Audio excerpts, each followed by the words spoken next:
Thank you, Ricardo, for your words, and thank you for all you do for our organization and for the children in the Valley. And now, full disclosure, I in the past have been on the board of for the Waring International Piano Competition. And Ann Greer is on here with us. She's the executive director. Honestly, she makes it all happen day in and day out, competition to competition. Without Ann, this thing wouldn't be running, I know. But I'm going to let Ann tell us about the upcoming competition they have and anything else she wants to tell us about the Waring. So Ann, please unmute yourself, and then welcome, Ann, and thank you for being here. Thank you, Mike, for making this possible. I'm so happy to be able to connect Mike and the LA affiliates of the Desert with Brian Lin, who was our winner in 2007. And I'm happy to say that his host family is also online. Oh, there she is. We can see her on video. Yay. Yeah, so after 2 years of COVID, our next competition is coming up in April. And if anyone wants information, just please go to our website, vwipc.org, call the office, and we can send you a brochure. It starts on April 10th and runs through the 18th, which is the day after Easter. We do have our main fundraising gala coming up on March 28th in exactly 3 weeks.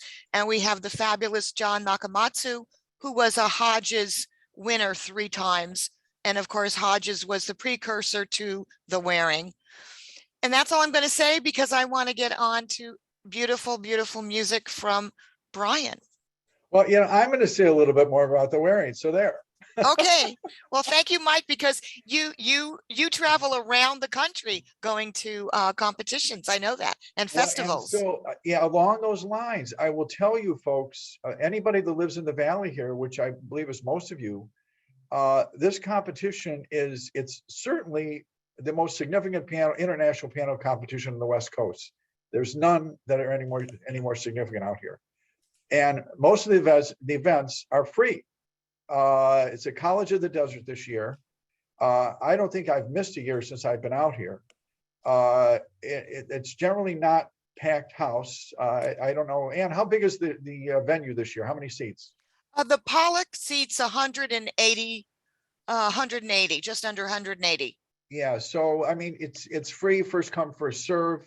The finale, the concerto finale, winter finale at the McCallum is not a free event. You do have to pay for that one.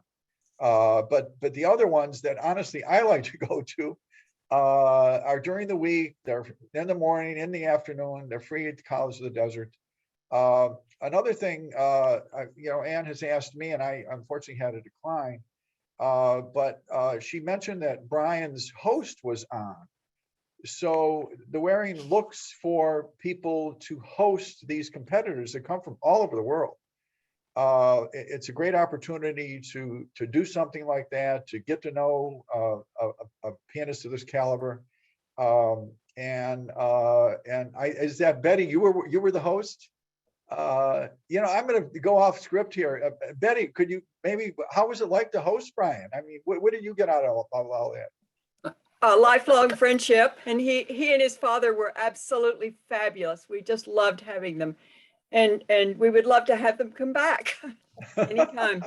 But being a part of the Waring is so important. It's not only important for the young people that we are sponsoring, but it's also a wonderful opportunity for us to be able to give back to our friends and neighbors in the Coachella Valley. And I would encourage anyone and everyone to get involved in the Waring.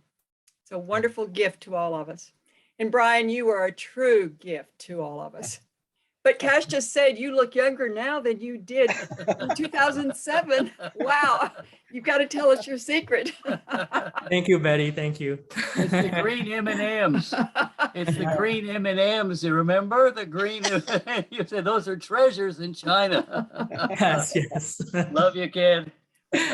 So it's great. And thank you, Betty. I went off script there, but I know it's important to the wearing. And I know several people who have hosted the participants, and they've all said it's been a very rewarding experience to them. So if anybody's Very. interested, get a hold of Anne, or if you don't have Anne's email, get a hold of me, and I can put you in touch with Anne, and we could do that. Anne, did you have something more to say about that? Well, I'll put information in the chat, Okay, and that good. way people can Good. see it. Good, very good. And now we'll get on with the show. So everybody received an email. And by the way, this is being recorded. If you haven't been notified already, we are recording this. And also I'm gonna mute everyone. So let me just go over here and mute everybody, mute everyone. Because we don't want any noise here. And Brian will unmute himself here. So you all received an email which allowed you to register for this, and Brian's full bio is in that email. I'm not going to read his bio, but what I'm going to say of significance, he's currently pursuing a doctorate at Peabody, Johns Hopkins Peabody, which is significant. And not only that, he holds a bachelor's and master's from Juilliard. So this guy's really something else. And also he is the founder of something called the Piano League. And well, I'm not going to say anything about that, but thepianoleague.com. Is that right, Brian? Yes, correct.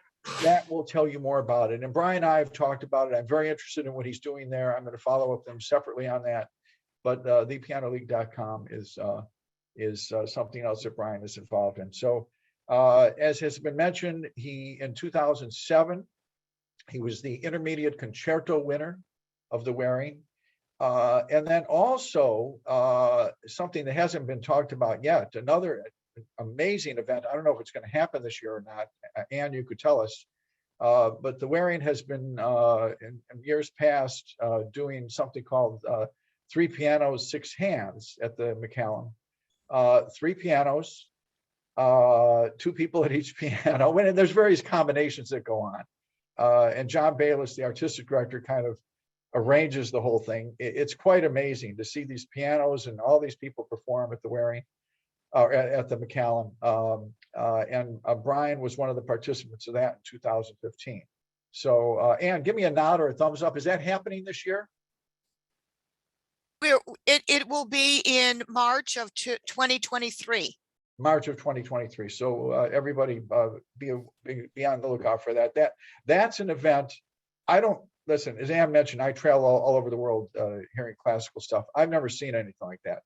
And it's held right here at the McCallum. So, all right, Brian, I think I've cut into some of your time here by babbling on here so much. So I've introduced you. So why don't you introduce your first selection for us? Sure, no problem. And thank you so much for the introduction and the invitation by Mike and Anne and the Waring competition. Before I introduce my pieces, I'd also just like to say just how life-changing the competition was for me. It was the first time that I stepped foot on in the United States, and it was my first impression of this country. And needless to say, I stayed here after such a great impression. And this is, I've gone to many more competitions, and I would say this is one of the only ones I really truly care about. Its contestants, and as demonstrated here, I've maintained great friendship with the host family, and with Anne and everyone else involved in the competition. So yes, definitely, I just want to put in some personal recommendations there to encourage everyone to be involved. Now on to the pieces today. I will be playing, the first set of pieces that I will be playing is called the Petrarch Sonnets by Franz Liszt. These sonnets are part of two bigger sets of books that songbooks that he wrote called the Years of Pilgrimage. Excuse my pronunciation here, Pilgrimage. And he wrote these songs when he was traveling in Switzerland and Italy. So these were sort of, people call them musical postmarks. I think that's very, very accurate. Musical postmarks and sonifications of the poetic beauty and sceneries and so much more that he experienced during his travel. And I'd just like to, before I begin, because these songs are attached to poems. So I just like to, I think it would do the pieces justice if I just share the poems with you before I do them. So I'm gonna do a quick screen share so you can see. Let's see.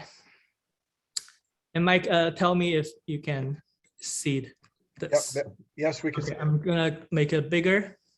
Is this Yeah. good? All right. Yes. So I'm just gonna read off my iPad, but you guys can see here. So this would be the first sound I'm gonna play, and this is the text for it. So you know what you're listening to. I find no peace, but for war am not inclined. I fear, yet hope. I burn, yet am turned to ice. I soar in the heavens, but lie upon the ground. I hold nothing, though I embrace the whole world. I'm actually not gonna read, realizing how long it's gonna take. I'm not gonna read the whole thing, but I'm gonna leave the screen on.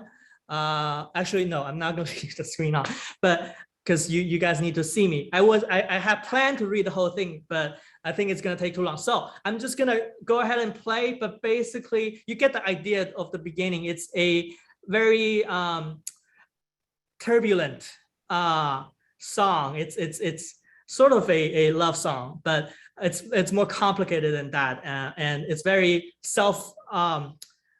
conflicting, as you can see. And you will hear a lot of contrast in the piece where it's, dynamic contrast, speed contrast, and everything else. So I'm just gonna go ahead and start playing. All right. And let me switch to my piano mic.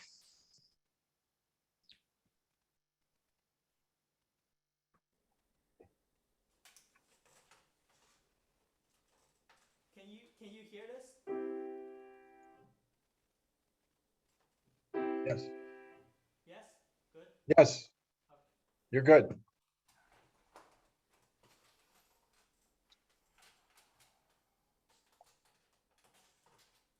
And Mike, I think the screen is still pinned to you, Mike. So if you want to Okay. somehow Okay. just, We should be good. I think we're good. okay, all right, sounds good.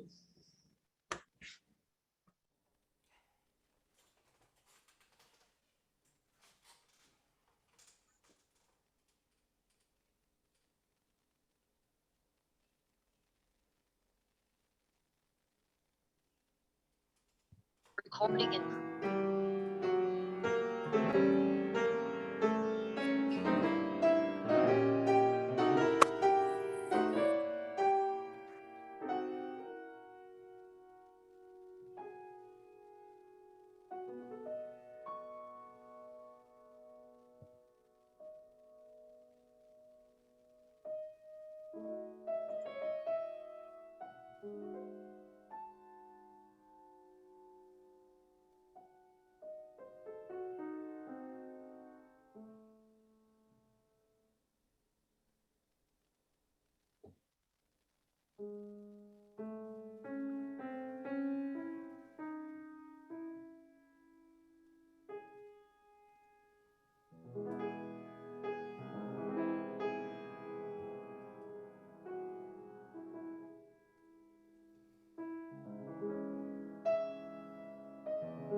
That was beautiful. Wow.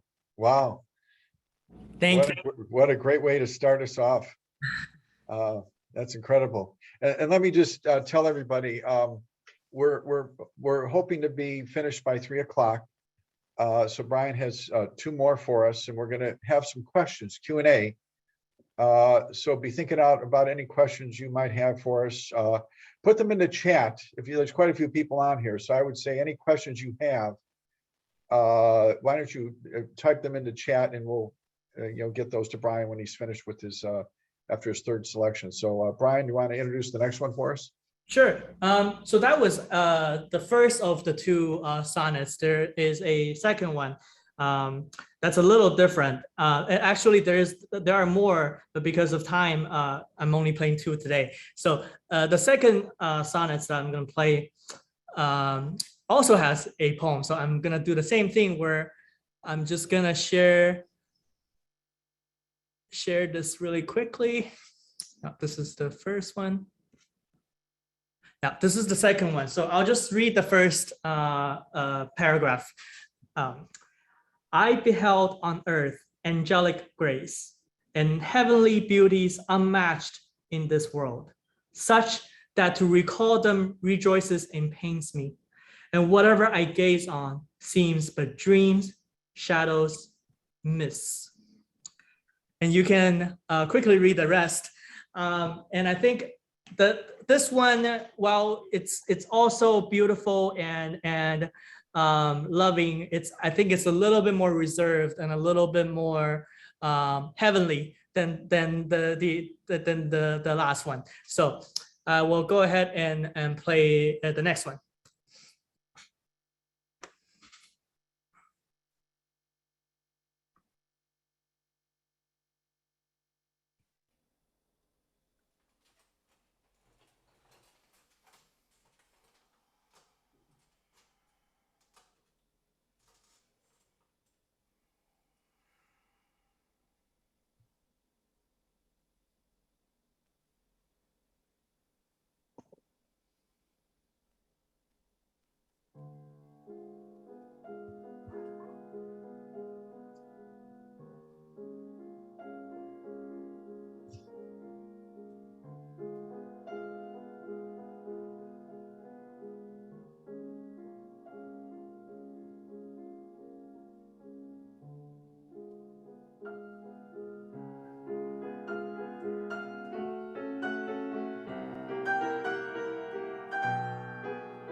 Outstanding, outstanding. Thank you. No, you're doing great. That's really terrific work. My God. I've got a note from one person that the volume's a little light. You sound great to me, and I've Okay. just checked with a couple others, and you sound great to them. But maybe if you turn up your mic just a teeny bit. Yes, I will. All right. I've checked with 3 or 4 people, and they seem it's all right. But there is one person out there that's Sounds having good. volume issues. But okay, what's next for us? We're All on the right, edge so- we're on the edge of our chair. So the next one I'm gonna play is a sonata by Mozart, and this one is interesting, especially in today's program, in that it's also written after Mozart has after the composer has traveled. So Mozart wrote this piece after he traveled away from Salzburg, and against his father's wish, he left the royalties and the aristocrats and went on to have his own life. And he also married the love of his life against his father's wish. It's during this backdrop that he composed this very full of confident song. It's very, even though it's also, you know, a symbolization of his traveling away from his home country, but it's very, very different, as you will hear from the Liszt pieces. His is just very, very, it sounds like someone who's just broke free of chains, and he's just enjoying himself. So I will be playing Mozart Sonata in C major K330, the first movement. So I will start, and I've turned up the mic a little bit. So.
That was really terrific. Listen, I'm calling Peabody right now, and I'm going to have them award your doctorate immediately. Do it. No fooling around here. Thank Your phrasing, I mean, technically, I mean, I'm not a judge at all, but I mean, I'm so glad we get to see your hands, because you're just, wow, just awesome, totally awesome. you. We have 10 minutes here, and Okay. I'm gonna get you to play one more for us. Okay. But let's take some questions here. And let me, there's two in chat, but let me just sneak in here. Why the piano? I mean, there's all these instruments out there. What initially got you plugged into the piano? That's a great question. I think that question, I have to answer that question in two parts. How I initially got into piano was because of influences from my dad. My dad was an amateur musician. He played all kinds of instruments. Actually, he played saxophone, he played erhu, which is a Chinese instrument, and he played a clarinet, but on a very amateur level, according to him. I've never heard him play. But he signed me up for piano lessons when I was 4, and I guess I just right from the first year, I was, without sounding too egoistic, I was better than my peers. So it just, the pure fact that I kept being better, and I was winning competitions, kept me going with piano. And then the second part was when I was old enough to make my own decision at 18, when I auditioned at Juilliard and several other schools, and I had the option to go into a non-music school too. And that's when I made the decision that, okay, well, if I'm good enough for Juilliard, and if I'm enjoying this, and the most important thing is I like, changing, making people's lives better with music. I think that may sound big, but that's really the thing that I told myself when I decided to go to Juilliard. So that the second part is when I was 18, I had the choice to either stick with music or leave music, and I made the decision to stay with it. Great, wonderful. I'm always curious about that. And that the speaking of pianos, what kind of piano is that you're playing for on today? Oh, it's a Kawaii. Do you need a model number? It's the No, that's all right. It sounds very good. I mean, obviously we're dealing with Zoom quality here, but right. Even with Zoom quality, the piano sounds terrific. Right. It's a Kawaii piano. I through the competitions that I've gone to, I've always enjoyed playing. I mean, this is not an endorsement of any brand.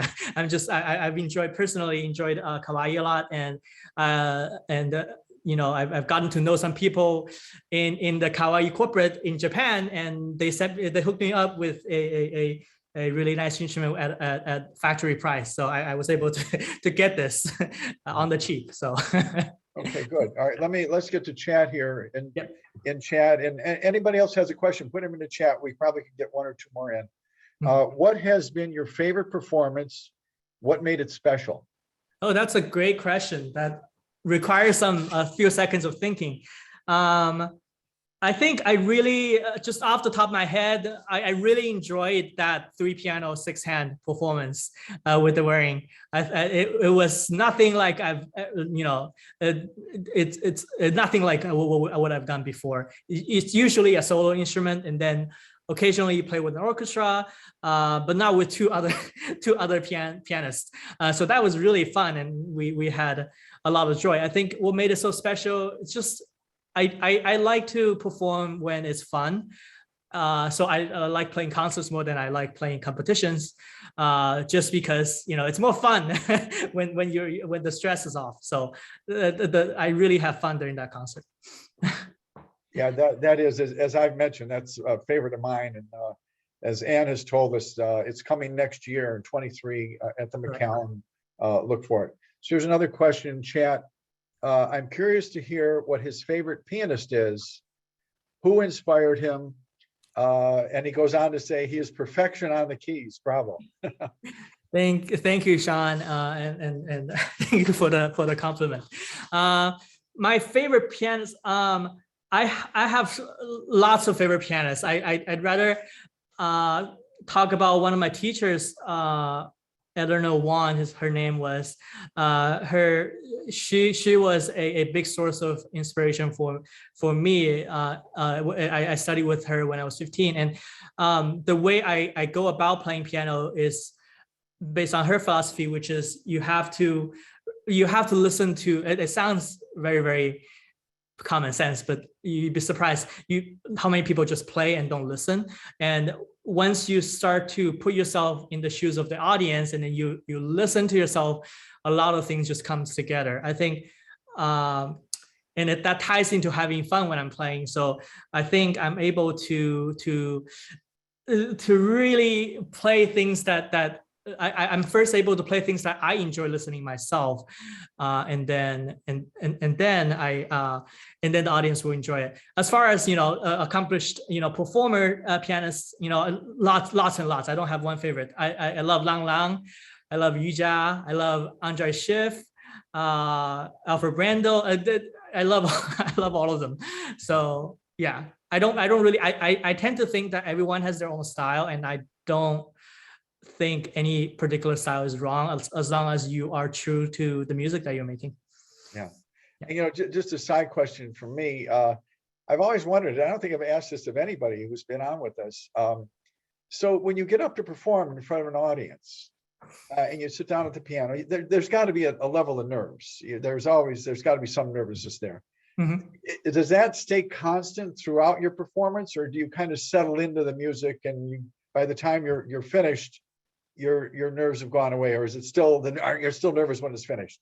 That's a great question. I think for me, the nerves actually comes in waves. So I would be a little nervous, and then there are techniques. There's actually, you'd be surprised. There's actually physical things that you need to do to counter the nerves. One of the things that you get when you're nervous is you get sweaty hands. And that affects your playing a lot, right? So I always make sure that I have, and actually I didn't need to use this today, but I actually have, some Kleenex ready in case my hands got sweaty and the keys got slippery.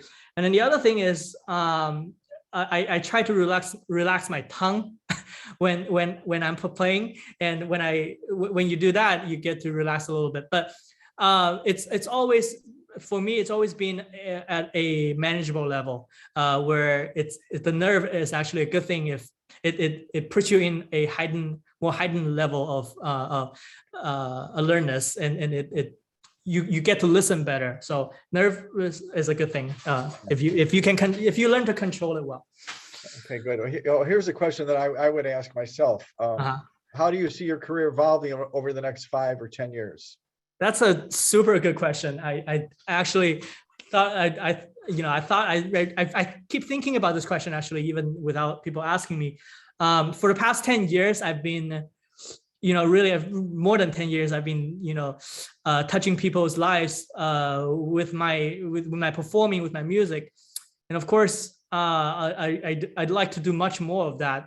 But I also get to meet people like you, Mike, and Anne, and you guys, lead organizations of performing arts that's making even a bigger impact, than just a couple performances. So I think for me, as I evolve and as I grow, while keeping, I'm never gonna stop performing, but I want to be someone like you guys. I want to be a leader of an organization that brings changes in people's lives, and preferably that's through music. No, it has to be through music.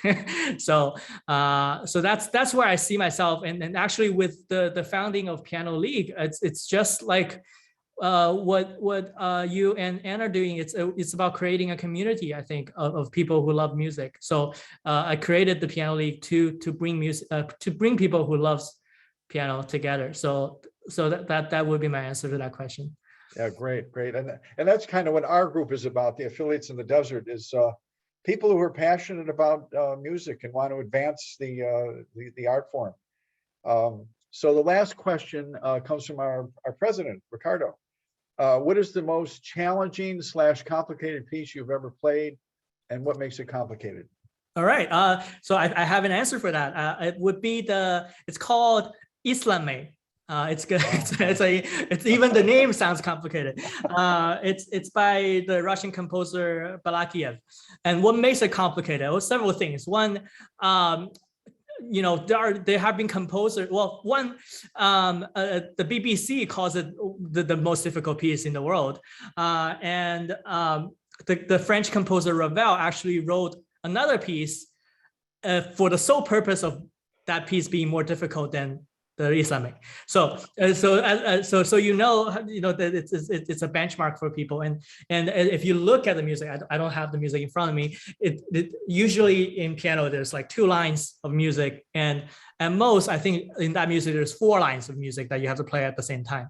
So it's just a lot of what makes it difficult: fast, big chords, and then you have to jump around accurately while maintaining the melody line. I don't know if that sounds too technical, but that's what makes it really, really challenging. And I've actually performed it in quite a few places, and I really enjoy playing, especially in my younger years, even though I'm still kind of young. I loved playing virtuosic pieces. Yeah. I often hear Rhapsody in Blue. So Rhapsody in Blue is not in that same category? Well, I mean, I'm sure it takes a professional pianist to play Rhapsody in Blue, but it's not considered. People don't associate it with, extreme difficulty. Let's put it that way. Yeah. And none of the Rock 2 or 3 or Rock 2 or 3 is almost up there. It's up there. Yes. Yeah. Okay. All right. Well, listen, this has been absolutely terrific. We're a little over time. So I'm going to thank everybody from our group, the Affiliates in the Desert. Anybody who's interested in joining our ranks in helping the youth in the Coachella Valley, musically, theatrically, even dance, performing arts kind of broadly, get in touch with me. There's been links on the email. So that's about our group. And also for the wearing, the competition is coming up here in April. Again, it's free at the College of the Desert. The early rounds, the final round is at the winners. The concerto is at the McCallum. That's a paid event, ticketed event. And also donate. We would ask that you donate to the wearing. Great organization. The competition is very expensive to put on. If you've ever been behind the scenes of this thing, and I've been there, judges and housing and also the volunteers. I have to give a shout out to the volunteers. It wouldn't happen without all the volunteers, but there's a lot of out-of-pocket cost that goes. So to the extent that you could help them out financially, that would be very much appreciated from them. So enough of my sales pitch. Oh, good. I see Ann has put their link to their website in the chat. So go to their website and you can find out about the competition, the gala that's coming up. And also you can have a chance to donate there. And I see that Ricardo early on in the chat put our link in there, and you could go to that link and find out about the Affiliate in the Deserts, become a member, see what we're up to. And actually, all of the events that we've had on Zoom have been recorded and they're on our website. So you could see some of the other events we've had, and this one will be up on our website within a week. So Brian, what do you have for us? And before you tell us, what I'm going to ask everybody to do who's left with us is while he's performing, or maybe wait till he's finished, you could unmute yourself and we'll give you a big round of applause. So, but not until he's finished playing. So what do you have for us to play us out here? Well, I'll just add a very quick and short Chinese piece to end today's concert. How about that? All right. Okay, so very, very quickly, this piece is by very famous Chinese composer Jianzhong Wang, and you will hear a lot of Western elements in it, such as the tango rhythm. So like this. I will turn on. And and that would be the tango rhythm at the beginning, and then the Chinese element. Obviously, you will hear a lot of Chinese traditional instrument sounds in there. Without further ado, I'll just play the last piece of today's program.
That was terrific.